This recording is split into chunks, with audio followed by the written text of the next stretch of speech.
আসসালামু আলাইকুম। সুপ্রিয় শিক্ষার্থী, তোমরা কেমন আছো? আশা করি ভালো আছো, আমিও ভালো আছি। বৈশ্বিক মহামারী করোনা কোভিড-19 সময়ে তোমরা বাসায় অবস্থান করছো, তাই আমি তোমাদের সংস্পর্শে আসতে পারছি না। আমি সহকারী শিক্ষক H M. Ruman Hossain, Tushkhali girls high school, Tushkhali girls online চ্যানেলে উপস্থিত হয়েছি তোমাদের একটি ক্লাস পরিবেশন করার জন্য। সুপ্রিয় শিক্ষার্থী, তোমরা দেখতে পাচ্ছ আমি আজকে তোমাদের যে ক্লাসটি পরিবেশন করব সেটি হলো পদার্থবিজ্ঞান নবম দশম শ্রেণী দ্বিতীয় অধ্যায় গতি মোশন সম্পর্কে।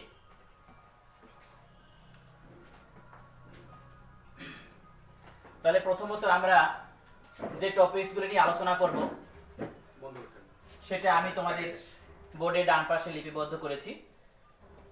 স্থিতি গতি, বিভিন্ন প্রকার গতি, সরল রৈখিক গতি, ঘূর্ণন গতি, চলন গতি, পর্যায়বৃত্ত গতি, সরল স্পন্দন গতি, স্কেলার ও ভেক্টর গতি, দূরত্ব সরণ, দ্রুতি এবং বেগ, ত্বরণ ও মন্দন। এবারে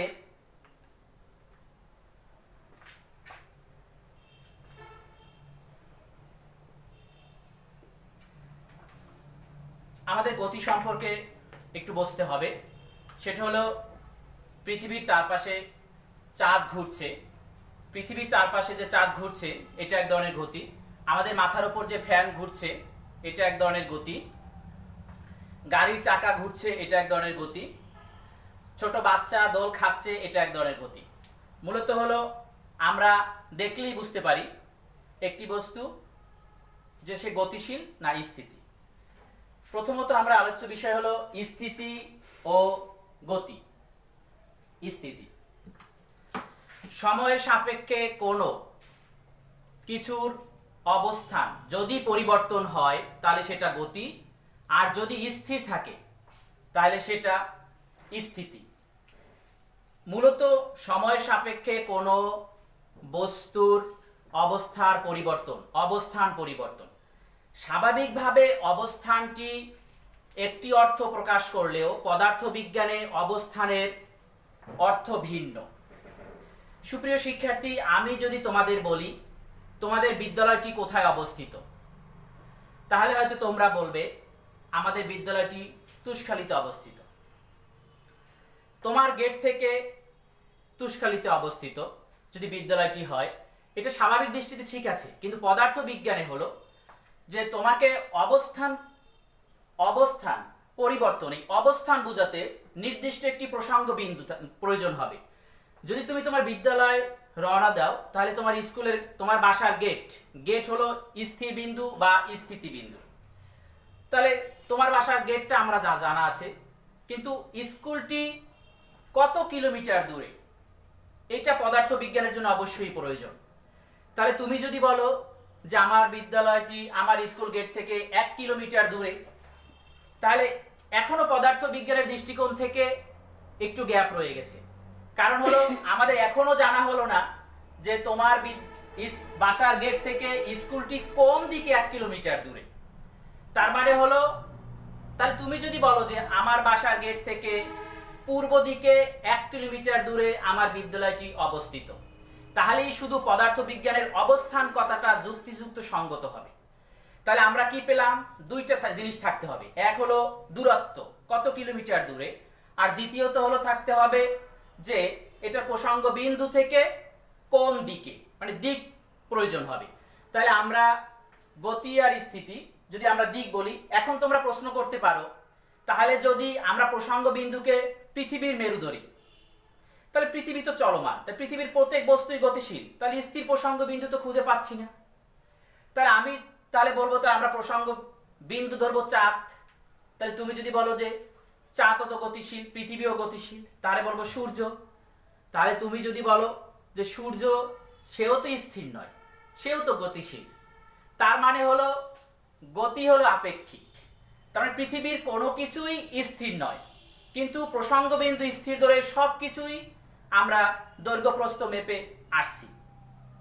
তাহলে আমরা শিখতে পারলাম স্থিতি আর গতি, তার মানে সময়ের সাথে অবস্থানের পরিবর্তন হবে, তাহলে গতি, আর যদি পরিবর্তন না হয় তাহলে স্থিতি। তাহলে স্থিতি আর গতি আমরা বুঝতে পারলাম, অবস্থানের ব্যাখ্যাও আমরা বুঝতে পারলাম। দুইটা জিনিস থাকতে হবে, এক হলো দিক, দুই হলো দূরত্ব। প্রিয় শিক্ষার্থী, এবার আসা যাক বিভিন্ন প্রকার গতি। এখানে দেখা যাচ্ছে সরল রৈখিক গতি। তাহলে আমরা সরল রৈখিক গতির ব্যাখ্যা যদি আসি, রৈখিক অর্থ সোজা, স্ট্রেট, মানে সরল রৈখিক গতি মানে সোজা পথে। আমি যদি একটি বস্তুকে পুশ করে ছেড়ে দিই তাহলে সে সোজা পথে যেতে থাকবে, সোজা পথে যেতে থাকবে। সবচেয়ে ভালো একটা উদাহরণ হলো, তুমি যদি কোনো বস্তু উপর থেকে, এখন এটা আমার স্থির প্রসঙ্গ বিন্দু, এখান থেকে যদি তুমি ছেড়ে দিও তাহলে সেটা সরল পথে নিচে পড়বে। তা যদি সরল পথে কোনো বস্তু ধাবিত হয় তাহলে সেটাই হলো, সেই গতিটাই হলো সরল রৈখিক গতি। আশা করি তোমরা বুঝতে পারছো। এবার আসো ঘূর্ণন গতি। ফ্যান যে ঘুরছে এই গতি ঘূর্ণন গতি, চাকা ঘুরছে এটা ঘূর্ণন গতি, ঘড়ির কাঁটার যে গতি এটা ঘূর্ণন গতি। তার মানে কোনো বিন্দুকে নির্দিষ্ট করে সমান দূরত্ব বজায় রেখে যে ঘুরবে, এই ধরনের গতিটাই হলো ঘূর্ণন গতি। এবার আসা যাক চলন গতি। বাস আমাদের একটা এক্সাম্পল হিসেবে আসতে পারে। তার মানে হলো বাসের চাকা কিন্তু ঘূর্ণন গতি, কিন্তু বাস নির্দিষ্ট সময় অন্তর নির্দিষ্ট দূরত্ব অতিক্রম করে। বাসের চাকাটা বাদ দিলে বাসের যে গতি সেটা হলো সমস্ত বিন্দু একই সাথে একই সময় একই দূরত্ব অতিক্রম করে। তাহলে বাসের এই যে গতি এটাই হলো চলন গতি। এবার আসা যাক পর্যায়বৃত্ত গতি। পর্যায়বৃত্তর গতির উদাহরণে আসতে পারে যে হৃৎপিণ্ডের স্পন্দন। নির্দিষ্ট বিন্দু থেকে একই সময় একই গতি লাভ করে, একইভাবে স্পন্দিত হয়। এ ধরনের গতি হলো পর্যায়বৃত্ত গতি। এবার আমাদের আসা যাক সরল স্পন্দন গতি। এই গতিটার এক্সাম্পল হতে পারে শিশুর দোল খাওয়া, দোলনা। তার মানে স্থির বিন্দু থেকে তাকে যখন ছেড়ে দেওয়া হয় মাঝ বরাবরে, তার মানে আমি যদি এখান থেকে ছেড়ে দিই তাহলে এখান থেকে একটা শিশু দোল খায়, তাহলে এখান থেকে স্থির, এখান থেকে ছেড়ে দিলে এখানে সর্বোচ্চ গতি লাভ করবে এবং সে এখানে যে আবার স্থির হবে, ওখান থেকে দিক পরিবর্তন করে আবার গতি লাভ করে আবার এখানে সর্বোচ্চ আবার পূর্বে স্থানে চলে আসলে এখানে আবার স্থির হবে, আবার পুনরায় সে গতি লাভ করে আবার ওখানে স্থির হবে। এই ধরনের গতি হলো সরল স্পন্দন গতি। আশা করি আমরা যে কয়টা গতি এখানে দেওয়া আছে সব কয়টাই বুঝতে পেরেছি। সুপ্রিয় শিক্ষার্থী, তোমরা এবারে আমাদের আলোচ্য বিষয়টা হলো স্কেলার ও ভেক্টর রাশি। আমরা স্কেলার ও ভেক্টর রাশি সম্পর্কে এখন আলোচনা করব। এবার স্কেলার রাশি, ভেক্টর রাশি, আমরা দুইটি এক্সাম্পল আনি। যদি বলি ভর, আরেকটা এক্সাম্পল আনবো যদি বলি বেগ। বর, তার মানে এইটাকে আমরা ওয়েট মাপি, তার মানে এটা কোনো দিকের প্রয়োজন হয় না। বেগ যদি হয় একদিকে যাচ্ছে, গতি লাভ করছে, তাহলে সেটা দিকের প্রয়োজন হচ্ছে। তার মানে যে রাশির মান আছে কিন্তু দিক নেই তাকে স্কেলার রাশি বলে, আর যে রাশির মান ও দিক দুটি প্রয়োজন, দুটি নির্দিষ্ট করবে, তাহলে তাকে ভেক্টর রাশি বলে। আমরা এটা আবার চিন্তা করি, যে রাশির শুধু মান আছে, দিকের প্রয়োজন হচ্ছে না। তোমার বাস্তব জীবনে চলার পথে যে রাশি দেখবা তুমি যে শুধু মান দিয়েই পরিমাপ করা যাচ্ছে, দিকের প্রয়োজন হচ্ছে না, সেটাই হলো স্কেলার রাশি। আর যে রাশির মান আর দিক দুটি প্রয়োজন হবে, আমি প্রথমত তোমাদের স্থিতি বুঝাতে গিয়ে যে সেখানে অবস্থান কথাটা ব্যাখ্যা দিয়েছিলাম, সেই অবস্থান কিন্তু একটি ভেক্টর রাশি, কারণ ওখানে দিকেরও প্রয়োজন ছিল। এবারে আমাদের আলোচনা আসবে দূরত্ব ও সরণ।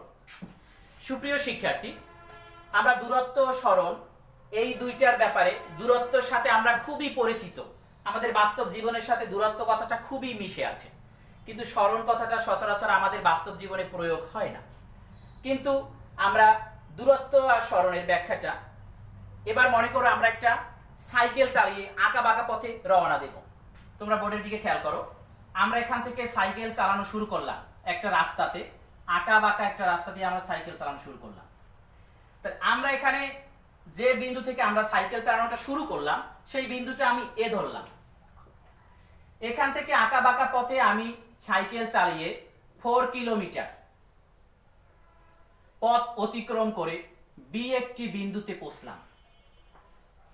সেখান থেকে আমি আরো একটু দূরত্বে সাইকেল চালিয়ে সি একটি বিন্দুতে পৌঁছলাম। এখন আঁকা বাঁকা পথে আমি যতটুকু পথ অতিক্রম করেছি সেটাই হলো দূরত্ব। এখন এ বিন্দু থেকে বি বিন্দুতে আমি যতটুকু সরে গেছি, এ বিন্দু থেকে বি বিন্দুতে আমি যতটুকু সরে গেছি, আগে আমার যে অবস্থানটা ছিল, তার মানে হলো প্র্যাকটিক্যালি ভাবে যদি তুমি দেখো, তুমি হাঁটতেছো, এখান থেকে হাইটে ওখানে চলে গেছো, তো সেক্ষেত্রে তুমি যতটুকু দূরত্ব অতিক্রম, যতটুকু পথ চলে গেছো সেটা হলো দূরত্ব। কিন্তু এ বিন্দু থেকে তুমি বি বিন্দুতে, তার মানে আগে যে অবস্থানে ছিলে এখন যে অবস্থানে আসছো সেখানে তুমি কতটুকু সরে গেছো, তার মানে হলো স্ট্রেট সরল পথে হবে এটা, কতটুকু তুমি সরে গেছো ওইটি হলো সরণ। তাই এটা মনে করো 3 কিলোমিটার। তাহলে আমরা বুঝতে পেরেছি দূরত্ব হলো তুমি যেটুকু পথ অতিক্রম করেছো, আর সরণ হলো তুমি যতটুকু সরে গেছো, আগের অবস্থান থেকে বর্তমান অবস্থানের ব্যবধান, পার্থক্য। এবারে আসো আমরা ওখান থেকে আরো 3 কিলোমিটার পথ অতিক্রম করলাম বি বিন্দু থেকে। এবার আমরা চলে আসলাম সি বিন্দুতে, বি বিন্দু থেকে এবার আমরা চলে আসলাম সি বিন্দুতে। 3 কিলোমিটার পথ আমরা অতিক্রম করলাম আরো। তাহলে আমাদের পথ অতিক্রম হলো টোটালি 7 কিলোমিটার। কিন্তু আমাদের এখান থেকে যদি আমরা সরণ চিন্তা করি তাহলে আমাদের সরণ কিন্তু আগের চেয়ে কমে গেছে। এই বিন্দুটা সি বিন্দু থেকে, এ থেকে সি বিন্দু, তার মানে আমি আগে যে প্রথমত যে স্থির অবস্থানে সাইকেলটা যাত্রা শুরু করলাম সেখানে যে ছিলাম, সেখান থেকে আমি অটোমেটিক্যালি এখন যে অবস্থানে চলে গেলাম সেটা আমি কতটুকু সরে গিয়েছি, তার মানে এই দুইটা বিন্দুর ভিতরে পার্থক্য কতটুকু, সেটাই হলো সরণ। তাহলে এটা মনে করো 2 কিলোমিটার। সুপ্রিয় শিক্ষার্থী, তাহলে আমরা এ থেকে বি দূরত্ব হলো 4 কিলোমিটার, পথ অতিক্রম করেছি, সরণ হলো 3 কিলোমিটার।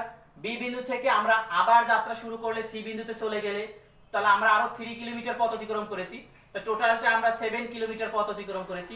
এবার আমাদের সরণ এখানে ঘটেছে কিন্তু কমে গেছে আগের চেয়ে, তার মানে 2 কিলোমিটার। তাহলে আমরা দূরত্ব হলো পথ অতিক্রম করেছি সেটার পরিমাপ, আর সরণ হলো আমরা দুইটা বিন্দু, আমরা যে অবস্থানে থেমেছি সেখান থেকে কতটুকু আমরা সরে গিয়েছি, তার মানে দুইটা বিন্দুর পার্থক্যই হলো সরণ।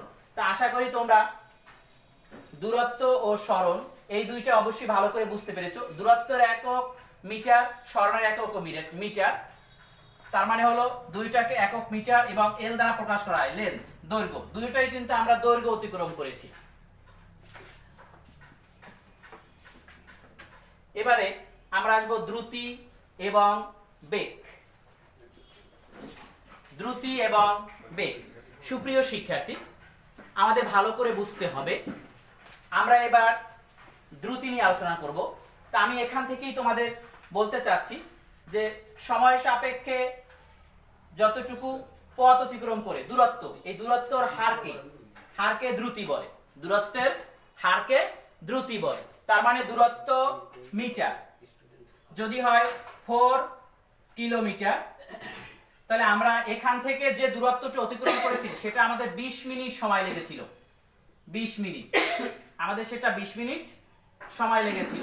তাহলে আমাদের যে 20 মিনিট সময় লেগেছিল, এখন আমরা যে দূরত্ব যে পেয়েছি, এই দূরত্বকে সময় দিয়ে ভাগ করলে আমরা যেটা পাবো সেটাই হলো দ্রুতি। তার মানে হলো দূরত্বের হারকে দ্রুতি বলে। আমরা কত সময়, তার মানে আমি এই স্থান থেকে এই স্থানে যখন বি বিন্দুতে পৌঁছলাম তখন আমি 4 কিলোমিটার পথ অতিক্রম করেছি কত সময় ব্যবধানে, এই দূরত্বকে আমি ভাগ করব সময় দিয়ে। তাহলে আমরা এটা পাবো 4 কিলোমিটার ভাগ 20 মিনিট। তাহলে আমাদের এটা দ্রুতি বের হয়ে গেল। এখন এখানে আমরা যে দূরত্বটা অতিক্রম করেছি সেই দূরত্বে কিন্তু আমরা বারবার আমাদের গতি থেমে গেছে, মানে ওটা এক সময় বেশি হয়েছে এক সময় কম হয়েছে। এই জন্য আমরা কিন্তু তাৎক্ষণিক দ্রুতি বের করতে পারবো না। আমরা যে দ্রুতিটা বের করতে পারবো সেটা হলো গড় দ্রুতি। এ থেকে যেটা বের হবে সেটা হলো এই থেকে এই পর্যন্ত এটার গড় দ্রুতি কত ছিল সেটা আমরা বের করতে পারবো। তাহলে এটার একক হলো মিটার পার সেকেন্ড, একক হলো মিটার। তাহলে দ্রুতির একক কি? Metre per second.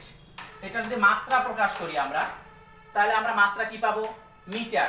দৈর্ঘ্য, দৈর্ঘ্যের একক মিটার, দৈর্ঘ্য ইংলিশ লেন্থ এল। সময় সেকেন্ড, সময় সেকেন্ড। টাইম, সময়ের একক টাইম টি। এটা হলো আমাদের মাত্রা, আর এটা হলো আমাদের একক। সুপ্রিয় শিক্ষার্থী, এবার আসা যাক বেগ। সরণের হারকে বেগ বলে, সরণের হারকে বেগ বলে। তার মানে আমরা এখান থেকে এ থেকে বি বিন্দুতে এখানে সরণ ছিল 3 কিলোমিটার। তা আমরা 3 আর সময় কিন্তু সেম 20 মিনিট। ব্যবধানটা হলো এইটুকুই, যেখানে দ্রুতি ছিল এখানে দূরত্ব ছিল 4 কিলোমিটার আর সরণ ছিল 3 কিলোমিটার। তাহলে আমরা এবার বেগ নিয়ে আলোচনা করি। তো সরণের হারকে বেগ বলে, সরণের হারকে বেগ বলে। তার মানে হলো বেগ b = 3 কিলোমিটার। আমরা সময় দিয়ে ভাগ করব। তো সময় দিয়ে যদি আমরা ভাগ করি তাহলে আমরা যেটা পাবো সেটা হলো কি? বেগ।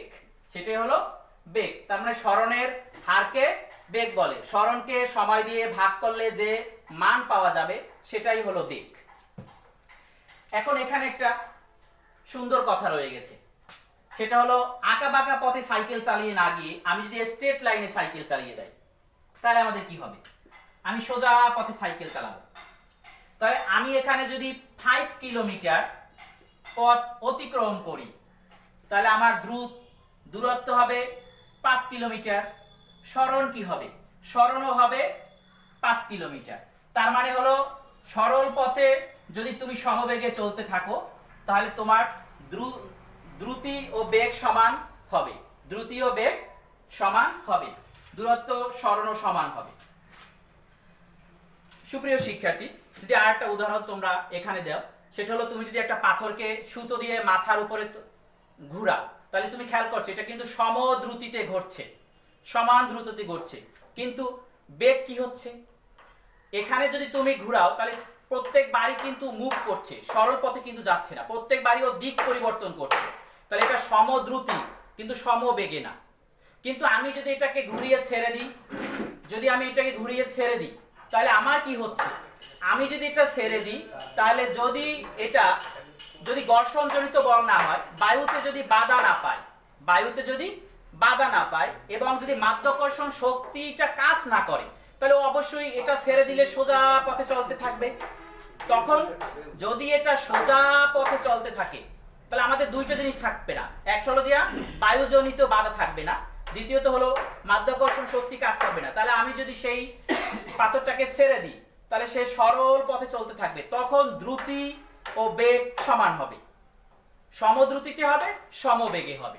তাহলে আমরা আশা করি এই দ্রুতি আর বেগ এই দুইটা ক্লিয়ারলি তোমরা বুঝতে পেরেছো।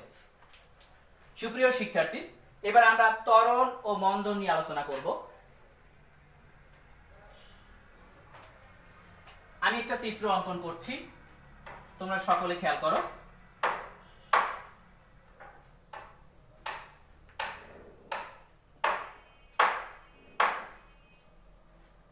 এটা হলো সময়, এটা হলো বেগ। আমাদের ক্লিয়ারলি বুঝতে হবে। তোমরা চিত্র এবং খুব মনোযোগ দিলে তোমাদের এখনই ত্বরণ ও মন্দন ক্লিয়ার হয়ে যাবে। তার মানে হলো বেগ বৃদ্ধির হারকে ত্বরণ বলে, বেগ বৃদ্ধির হারকে ত্বরণ বলে, বেগ হ্রাসের হারকে মন্দন বলে। আমরা এই দুইটা কথা এখন চিত্র দিয়ে ভালো করে বুঝে নেব। আমি আবার বলছি, তোমরা আবার মনোযোগ দিয়ে শোনো। বেগ বৃদ্ধির হারকে ত্বরণ বলে, বেগ হ্রাসের হারকে মন্দন বলে।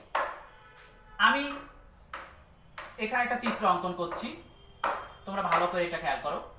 এটা দিলাম এ, এটা বি, এটা সি, এটা ডি। সুপ্রিয় শিক্ষার্থী, সময়ের বেগ, এখানে বেগ আর এখানে সময়, তাহলে বেগ বেগ বৃদ্ধির হার, বেগ বৃদ্ধির হারকে ত্বরণ বলে। তাহলে আমরা এখানে দেখতে পাচ্ছি বেগ বৃদ্ধি পাচ্ছে, তাহলে এতে অবশ্যই ত্বরণ হয়েছে। তাহলে বিতে কি হলো? বি এখানে ছিল, আবার সে সরল পথে চললো, তার মানে এখানে কি বেগ হ্রাস পেয়েছে না বৃদ্ধি পেয়েছে? তার মানে এখান থেকে এইটুকু বেগ হ্রাসও পায়নি, বৃদ্ধিও পায়নি, বৃদ্ধিও পায়নি, তার মানে হলো সমবেগে চলছে। তার মানে হলো এখানে ত্বরণ ঘটেনি, মন্দনও ঘটেনি। তার মানে এখানে ত্বরণও ঘটেনি, মন্দনও ঘটেনি। কোথায় ঘটবে না সেটা আমরা স্টেট বুঝে গেছি চিত্র থেকে। তার মানে এখানে বেগ বৃদ্ধিও পায়নি, হ্রাসও পায়নি। তাহলে আমরা বলতে পারি বিতে ত্বরণ বা মন্দন কোনোটি ঘটেনি। আর এতে যেহেতু বেগ বৃদ্ধি পেয়েছে তাহলে ত্বরণ ঘটেছে। এবার আমরা সি পথে হাঁটা শুরু করলাম। এখানে সিতে দেখা যাচ্ছে যে বেগ বৃদ্ধি পেয়েছে, বেগ বৃদ্ধি পেয়েছে, তাহলে এখানে ত্বরণ ঘটেছে। কিন্তু ডিতে কি ঘটলো? বেগ হ্রাস পেল, তাহলে এই ডিতে কি হলো? মন্দন ঘটলো। তাহলে ত্বরণ আর মন্দন, বেগ বৃদ্ধির হার, বেগ হ্রাসের হার, আমরা ক্লিয়ারলি অবশ্যই এটা বুঝতে পেরেছি। তার মানে হলো ত্বরণ আর মন্দন। এবার ত্বরণ যদি হয়, তো ত্বরণের একক হলো metre per second square, metre per second square. তো এটাকে আমরা যদি মাত্রা প্রকাশ করি, আমরা একক থেকে মাত্রা ট্রান্সফার করতে পারি খুব ইজি। সেটা হলো মিটার, দৈর্ঘ্যের একক মিটার, দৈর্ঘ্য লেন্থ এল, সময় time T, T to the power minus 2। তার মানে হলো আমরা এটা, আমাদের একক হলো মিটার পার সেকেন্ড স্কয়ার এবং মাত্রা, মাত্রা হলো এল টি টু দি পাওয়ার মাইনাস 2। তাহলে আমরা ত্বরণ মন্দন অবশ্যই এই চিত্র থেকে আমাদের ক্লিয়ার হয়ে গেছে। সেটা হলো বেগ বৃদ্ধি পেয়েছে, এতে ত্বরণ ঘটেছে, বিতে ত্বরণ বা মন্দন কিছুই ঘটেনি, সিতে ত্বরণ ঘটেছে, ডিতে মন্দন ঘটেছে, কারণ বেগ হ্রাস পাচ্ছে, বেগ কমে গেছে, বেগ কমে গেছে। সুপ্রিয় শিক্ষার্থী, তাহলে আমাদের আজকের আলোচ্য বিষয় যেগুলি ছিল স্থিতি, গতি, বিভিন্ন প্রকার গতি সংক্রান্ত স্কেলার ও ভেক্টর রাশি, তার মানে হলো মান, শুধু এটা মান ও দিক, দূরত্ব আমরা বুঝে গেছি, সরণ, দ্রুতি, বেগ, ত্বরণ, মন্দন। আমরা এখানে যে কটা টপিকস নিয়ে আলোচনা করেছি সেই কটা টপিকস আমরা অবশ্যই ভালো মতো বুঝতে সক্ষম হব যদি তোমরা এটা ভালো মতো বাসাতে অনেক সময় দিয়ে চিন্তা করো। মূলত তোমরা চিন্তা করলে এটা ভালো সমাধান পাবে। আমরা সুপ্রিয় শিক্ষার্থী পরবর্তী ক্লাসে এই গতি অধ্যায়ের অবশিষ্ট অংশ নিয়ে আলোচনা করব। আর তোমরা Tushkhali girls online school YouTube channel subscribe দিয়ে বেল বাটনটি টেপে দিবে, যাতে পরবর্তী আমি যে ক্লাসই দেব সেটা নোটিফিকেশন তোমরা পেয়ে যাবে। আর তোমরা সব সময় আমাদের স্কুলের সাথে থাকবে। তোমাদের সকলের সুস্বাস্থ্য দীর্ঘায়ু কামনা করে আমি আমার এই ক্লাসটি এখানে শেষ করছি। আল্লাহ হাফেজ।